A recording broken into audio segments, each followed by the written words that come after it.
It only happens once every few months. It only happens when enough have been collected. But on this day, hundreds of guns seized by police departments all over Connecticut are brought here. It's the final resting place for weapons seized by state police. This is what 600 handguns, rifles, and fully automatic weapons looks like. They've been taken by police for one reason or another. They're dumped into this van, where the weapons and all their parts are turned back to scrap. This is the size and shape of what comes out. Not all, but many of these guns have been used in crimes or kept illegally. So where do they come from? And more importantly, how do you stop the bad guys from getting their hands on them?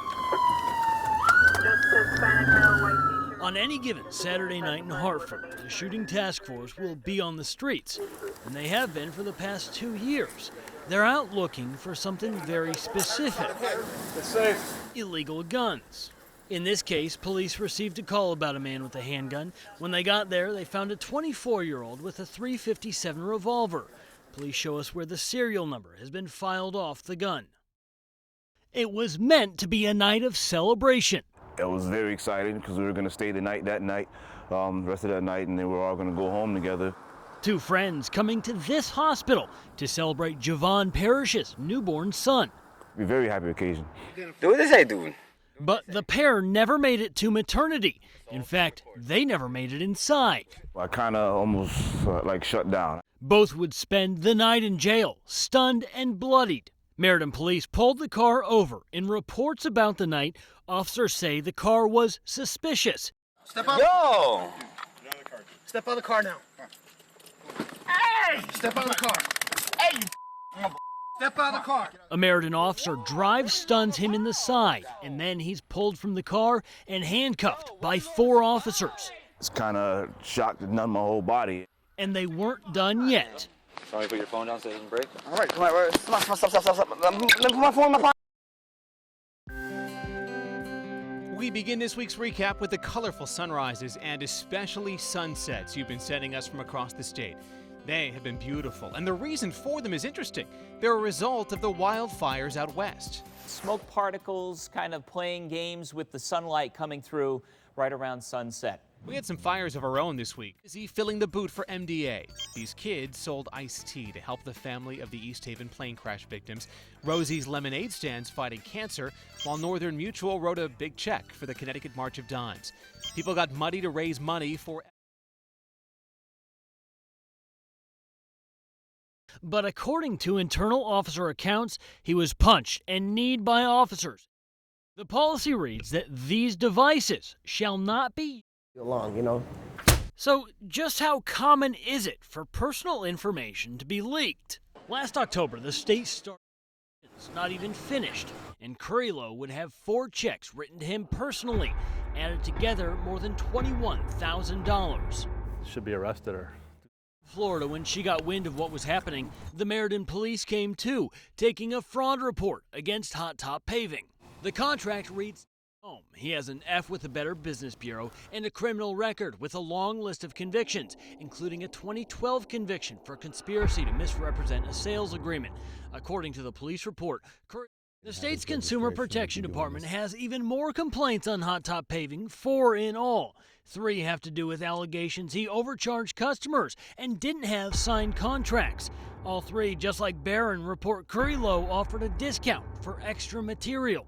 Consumer Protection even fined Hot Top.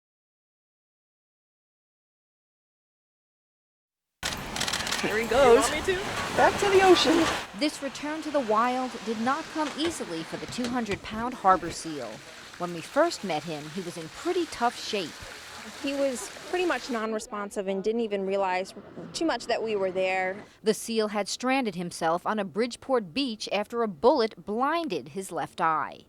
I felt bad for it when it was shot and everything, but I think it's a good thing that they let it go. That bullet is still lodged behind his eye. This seal was originally set to be released last month, but it developed an infection in its right eye, which is its only good working eye, so they had to wait.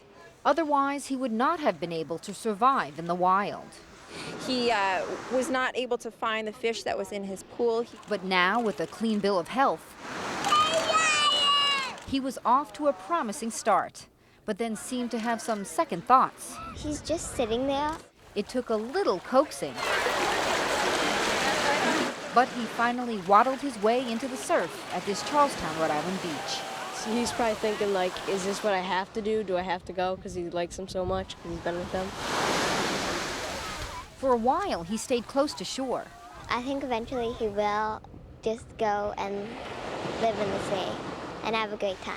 Soon, he did turn toward the open water and headed out to sea. Hopefully it'll stay out there and not come back, like, get shot again. Here we go. Most dogs love to play fetch or chase a ball. The most amazing thing you've ever seen. Meet Marley, Extremely talented canine.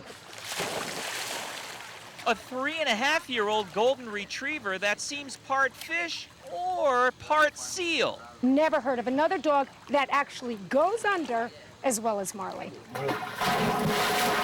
This diving dog loves swimming down 7.5 feet to the pool bottom. She's so fast, man's best friend has no competition. It all started with a little playing around in the water when she was 1. My youngest son, Ethan, was sitting in the pool with Marley, and he just was throwing one of the toys, and she doggy paddled to it. That's when the diving started. The entertainment has continued ever since. When we have cookouts, she's the whole show. She comes in ready. She'll dive all day long. All of this attention has her doggy brothers barking with jealousy. Harpo wants to save her, so he runs around the pool screaming the whole time. And there's hope with Marley diving in. This will put her on the big screen in the future. In Wallingford, Gil Simmons, News Channel 8. Take a look around. This operating room at Yale New Haven Children's Hospital is equipped with the latest tools. The suture scissors. It's packed with computerized equipment, including widescreen high-definition monitors, along with laparoscopic surgical instruments. This is the first minimally invasive operating room in the state, designed for smaller children. The big difference is that it gives us so many resources from a technological standpoint, and it is optimal for doing minimally invasive surgical cases.